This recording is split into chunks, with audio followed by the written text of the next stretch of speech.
Mort de Philippe Labro, qui est sa veuve Françoise?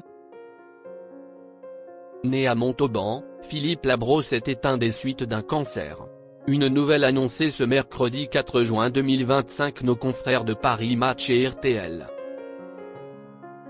Tout au long de sa carrière, il a profondément marqué la littérature, le cinéma et les médias français du XXe siècle.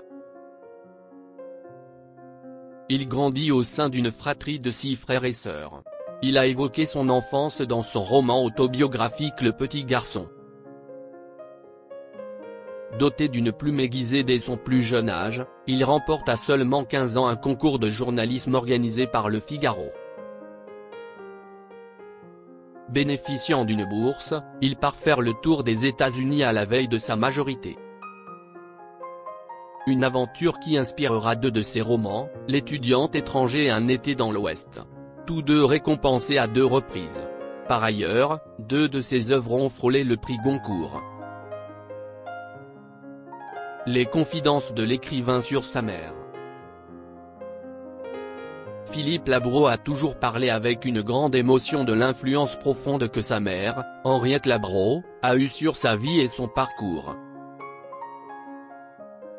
Femme de courage et d'engagement, Henriette, aux côtés de son mari Jean-François, a été honorée du titre de juste parmi la nation pour avoir risqué sa vie afin de protéger des Juifs pendant la Seconde Guerre mondiale.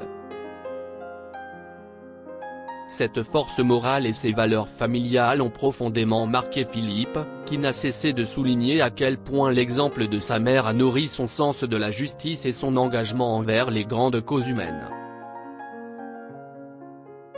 Il décrit Henriette comme une femme qui, malgré les difficultés, a consacré sa vie à l'amour des autres. Il rappelle ces mots, sa philosophie de vie était « Moins tu as été aimé, plus tu dois aimer ». Ce témoignage intime illustre la quête de Philippe Labro pour comprendre l'histoire de cette femme hors du commun et l'impact durable qu'elle a eu sur son existence. Philippe Labro et sa femme Françoise, c'était le grand amour. Philippe Labro garde un souvenir impérissable de la rencontre avec celle qui allait devenir son épouse en 1978, Françoise Coulon.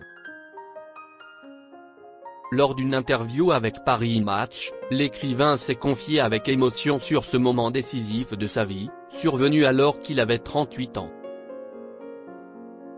C'est une femme qui m'apporte sa beauté, sa grâce, sa sensualité, son intelligence, sa psychologie, son attention aux autres. Les gens qui m'ont connu avant Françoise ont parfois le souvenir de quelqu'un d'assez arrogant, insolent, voire un peu prétentieux, explique-t-il. Grâce à Françoise, Philippe Labro a changé profondément. C'est le miracle d'une osmose entre 2 êtres, décrit-il avec tendresse.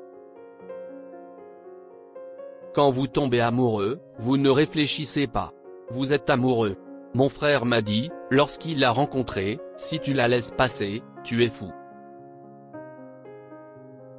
Et je ne l'ai pas laissé passer, car j'ai arrêté de tourner des films quand je l'ai rencontrée.